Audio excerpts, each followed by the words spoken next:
I will do my best to make sure that this is not an angry rant video. No promises. So here we are, guys, my top 10 most hated, worst films of 2016. Now, if you haven't had a chance yet to see my top 10 favorite films of 2016, you're looking for something a little bit more lighter, then definitely go check that out and come back later. But without further ado, here they are. Brace yourselves. Coming in at number 10 is Ben-Hur, 2016. Now, I must say, not as bad as I thought it was going to be, but still bad. This is like a TV movie. It should have never been in theaters, but even more importantly, they should have never tried to remake one of the greatest and most iconic films of all time, with like minimal effort, by the way. The movie is like less than 2 hours long. It has a dollar store cast, and it has pretty much like soap opera quality writing and direction. There's nothing special or memorable or even remotely fun about Ben-Hur. It has one good sequence out of the entire runtime, and that is it, but it is not enough to make the movie worthwhile watching. Unfortunately, Ben-Hur 2016 is a major misstep. Coming in at number 9 is a movie that I probably hated a little bit more than everybody else, but it just was so boring, and that is Pride and Prejudice and Zombies. I mean, this movie just felt so done before. It was PG-13. It was a zombie movie that was PG-13. And it just felt like watered down bullshit. Totally forgettable. No one's ever going to talk about that movie again. Can we just please stop it with these types of movies? Was Abraham Lincoln Vampire Slayer not enough? Coming in at number 8 is a movie that I was actually really looking forward to, and that is Blair Witch, the official sequel to the Blair Witch Project, and officially awful. This movie wasn't scary. It was relentlessly dull. It didn't make any sense. They showed way too much. It didn't have any of the mystery or the charm or the terror of that the original film brought that made such an impact upon its release. This had none of it. It didn't go anywhere, in my opinion, with the Blair Witch mythology that was of any value or interest. I really hope we are done with the Blair Witch universe. Coming in at number 7 is Alice Through the Looking Glass, a movie so bad they couldn't even get Tim Burton to direct it. That's all I've got to say. Coming in at number 6 is Rob Zombie's 31. Wow, what a fucking awful movie this is. I mean, this is probably Rob Zombie's worst film, and I'm actually kind of a fan of Rob Zombie. I don't always really enjoy his films, but I appreciate the artistry. I get what he's going for, and I'm sure a lot of what he did in 31 was quite deliberate, but it is just not for me. I thought it was relentlessly tiring. It was like childishly shocking. It was just constantly going for shock value. We get it. Everybody in the film was either unlikable or repulsive. There was no one to root for here. You didn't care about any of the characters, therefore you never cared when they were in danger. It is like rule number 1 in horror filmmaking. You have to care about the victims. Coming in at number 5 is Gods of Egypt. What?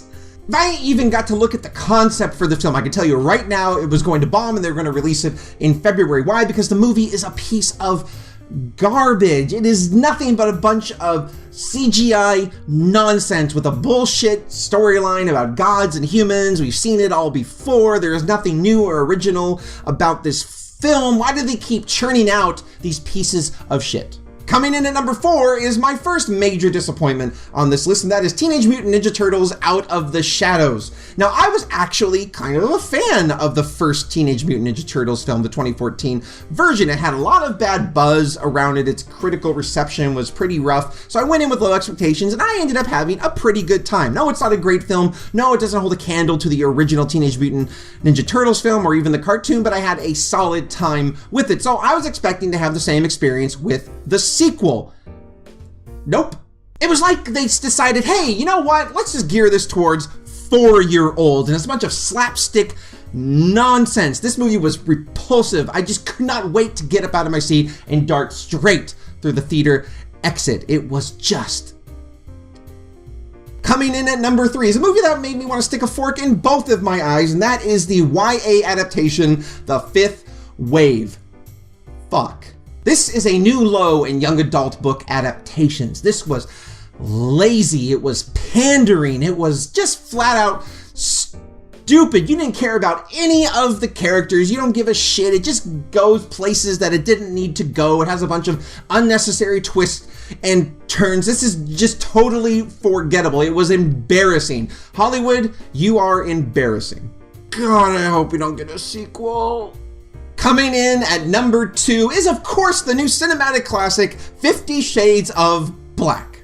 I'll be really honest with you guys, I barely remember this movie. It's like my brain dumped whatever images I received from this film like into the deep recesses of my mind where they should stay buried. All I remember from this film is that it was insulting. It literally made me like anti-laugh. It's like anti-comedy. Every single image in this movie was just an offense to my intelligence. It is scraping the bottom of the barrel of humor. This is like the worst of the scary movie franchise. Remember back in like the mid 2000s when all those spoof movies were flooding out just one after another?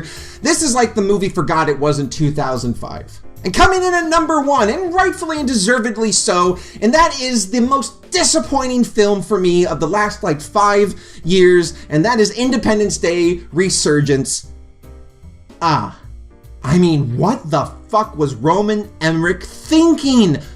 This movie was trash. Now, the first Independence Day, which I am a huge fan of and admittedly have a lot of nostalgia for, was no masterpiece, okay? But it was a lot of cheesy goodness. It was a lot of fun. It was a lot of like jingoism. It was a good time. It's a movie I still enjoy returning to this day. It'll go down as an action-adventure sci-fi classic from a great period for such films, the mid-90s. But Independence Day Resurgence is far too little, far too late. And it's such a shame because this movie had so much potential. I like the concept of us having taken the alien technology and using it to defend ourselves. I like the idea of Jeff Goldblum's character returning. I don't mind anything about the concept of this film. I was much looking forward to a sequel to Independence Day, but they just missed every single mark. It's like every single decision they make was the wrong decision. How do you even do that? And so guys, there it is, my top 10 worst films of 2016. Please go and comment below and tell me your top 10 worst films of 2016. And were there any films on my list that you feel were great, maybe undeservedly hated by me? And as always, guys, thank you so much for watching. If you like this video and want to see some more stuff, then click like and subscribe below. And until next time, I'm Late Never Saw, keeping you movie healthy.